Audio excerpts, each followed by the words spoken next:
ये है north Korea का dictator president Kim Jong Un. इस आदमी से रिलेटेड पूरी दुनिया में एक चीज काफी ज्यादा फेमस है। इसके बारे में कहा जाता है कि ये नॉर्थ कोरिया में अपनी अलग ही एक दुनिया बनाए बैठा है, एक ऐसी दुनिया जिसको जीता भी यही है और चलाता भी यही है। किम जोंग उन एक ऐसा डिक्टेटर है जिसे दुनिया का कोई भी मुल्क हल्के में नहीं लेता, फिर चाहे वो अमेरिका ही क्यों ना हो। यहाँ की फौज भी यही है और यहाँ की सरकार भी यही है। ये ना सिर्फ ताकतवर इंसान है बल्कि ये इतना खतरनाक भी है कि पूरी दुनिया इससे थर्राती है। इधर लॉ बनाने वाला भी यही है और लॉ को तोड़ने वाला भी यही है। इसके बनाए गए लॉ को अगर किसी और ने तोड़ने की कोशिश की तो उस आदमी को इस सफाई हस्ती से मिटाने का मकसद इसका सबसे अहम मकसद बन जाता है, फिर चाहे वो इसका सगा भाई हो या अंकल। नो मैटर, ओनली दोस्त willing to go far will ever end out how far they can go. तो चलिए दोस्तों, आज की इस वीडियो में जानते हैं किम जोंग उन की कहानी। नॉर्थ कोरिया में कैसी उसकी बादशाहत है, किस तरीके का सिक्का वो अपने देश के अंदर जमा के रखा हुआ है, कैसे लोगों को दहलाता है और लोग उससे क्यों इतना थर्राते हैं, सब कुछ जानेंगे आज की इस वीडियो में। जानने के लिए वीडियो में एंड तक बने रहिएगा हमारे साथ। चलिए शुरू करते हैं।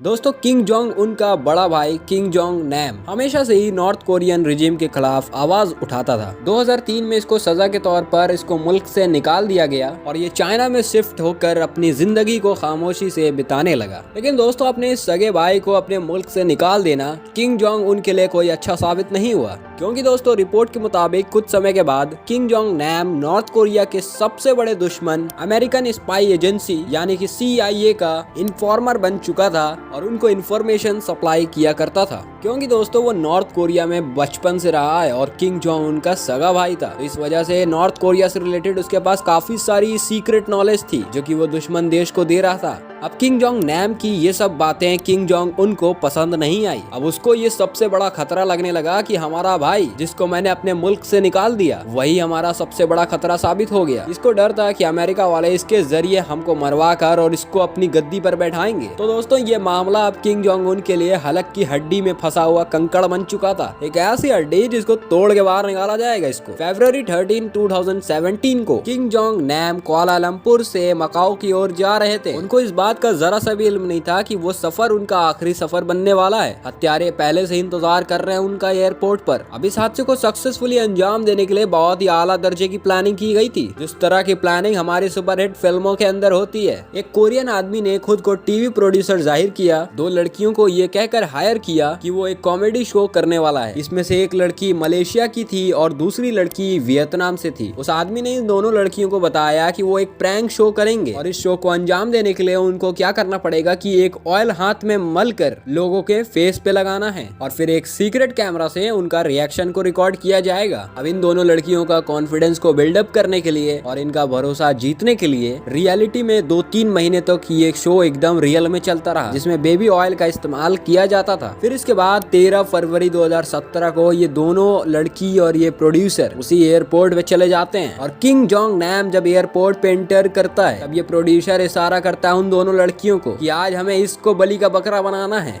इसके ऊपर प्रैंक करना है। लेकिन दोस्तों, इस बार ये कोई फेस पे लगाने वाला बेबी ऑयल नहीं था बल्कि एक जानलेवा नर्व एजेंट था। बाद में जब इस आदमी की हत्या हो गई तो एयरपोर्ट के CCTV कैमरे में ये फुटेज निकाला गया। इसमें साफ दिखाई देता है कि एक लड़की अपने हाथ में ऑयल लगाकर अपने टारगेट पे जाके फेस पे मसल देती है। दोस्तों, आपके नॉलेज के लिए बता दें, इन दोनों लड़कियों को पता ही नहीं था कि ये कोई जानलेवा हमला होने वाला है। जरा सा भी इल्म नहीं था कि ये ऑयल बेबी ऑयल ना होकर कोई खतरनाक केमिकल है। किम जोंग नैम तुरंत ही गुस्से से पागल हो गया और तुरंत बाहर गया। अपने ऑफिसर्स को उसने ये बात बताई। एयरपोर्ट पे मौजूद इमरजेंसी मेडिकल फैसिलिटी को इस्तेमाल करने के बावजूद किम जोंग नैम के ऊपर 10 मिनट के अंदर अंदर जहर ने अपना असर दिखाया और किम जोंग नैम इस दुनिया से चला गया। इस जहर का नाम VX नर्व एजेंट था, जिसका एक कतरा भी अगर चेहरे पे लग जाए तो ये सांस के जरिए फेफड़ों में चला जाता है, जिसकी वजह से 5 से 10 मिनट के अंदर आदमी की स्पॉट डेथ हो जाती है। बाद में इन दोनों ही इनोसेंट लड़कियों को अरेस्ट कर 2 साल की जेल हो गई और प्रोड्यूसर प्री बुक्ड फ्लाइट से नॉर्थ कोरिया फरार हो गया। इसका शक सीधा सीधा किंग जोंग उन के ऊपर ही जाता है। नॉर्थ कोरिया में पिछले 80 सालों से